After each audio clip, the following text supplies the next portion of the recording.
步将横撑一端插入立柱 C 口槽中，与螺丝孔对齐，分别固定好3根横撑位置，分别将螺丝插入孔中固定好，拧紧螺母。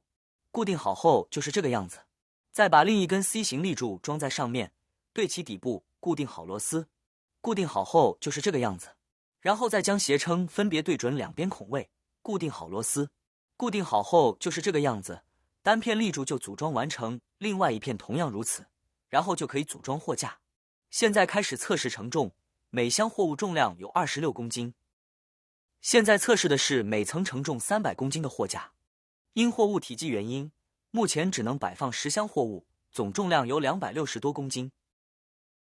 每层均匀承重上限可达300公斤。